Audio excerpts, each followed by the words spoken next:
मानसिक त्रास म्हणजे डिप्रेशन. डिप्रेशनची लक्षणे. नंबर 1, सतत मनामध्ये नकारात्मक विचार येणे, विचारांमध्ये गुंग होणे. नंबर 2, सतत आणि तीव्र स्वरूपाच्या मानसिक वेदना होणे. नंबर 3, सतत उदास किंवा निराश वाटणे आणि चिडचिड होणे. नंबर 4, थकवा जाणवणे व शक्ती नसल्यासारखेच वाटणे. नंबर 5, मन अधीर अवस्था आणि असमाधानी होते. नंबर 6, भविष्याविषयी विनाकारण काळजी करणे.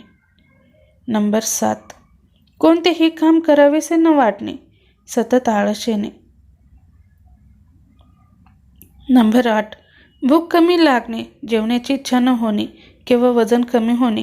काही लोकांमध्ये मात्र याविरुद्ध लक्षणे असू शकतात. नंबर 9, दुःखी असणे, सतत काळजी करणे. नंबर 10, लहान सहान गोष्टींवरून सतत रडू येणे. एखादी व्यक्ती जर काही कारणांवरून आपल्याला वाईट शब्द बोलली तर ती मनात ठेवून त्याच गोष्टींचा सतत विचार करत राहणे. नंबर 11, सतत विचार करण्याच्या सवयीमुळे पुरेशी झोप न लागणे. नंबर 12, रात्रभर झोप नसल्यामुळे सकाळी उठल्यानंतर उत्साही न वाटणे.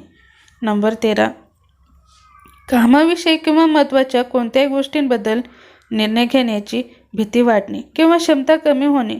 नंबर 14, ऑफिसमधील किंवा घरामधील कोणत्याही कामात लक्ष न लागणे, काम करण्याची इच्छा कमी होणे, कामात अजिबात रस नसणे.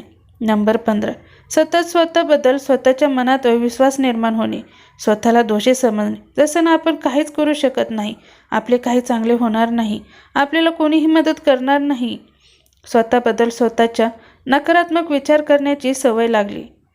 नंबर 16, आत्महत्येचे विचार मनात येणे किंवा प्रयत्न करणे. मित्रांनो, डिप्रेशनमध्ये वरील लक्षणे कमी जास्त प्रमाणात होत असतात. व्यक्तींमध्ये एकदम बदल होतात. जेव्हा मानसिक त्रासाचा वेग आणि प्रमाण जास्त असते आणि प्रमाण जास्त असले आणि ते कमी असले तर व्यक्तीमधील बदल हळूहळू होतात आणि तो आजार लक्षात येत नाही. तेव्हा मानसिक वेदना हे डिप्रेशनमध्ये सर्वात महत्त्वाचे लक्षण आहे. गरज किंवा कोणतीही गोष्ट आपल्या मनासारखं न झाल्यामुळे कधीकधी लहान गोष्टींमुळेही बरेच डिप्रेशनच्या त्रासात अडकतात आणि त्यांचे दैनंदिन जीवन विस्कळीत होऊन जाते.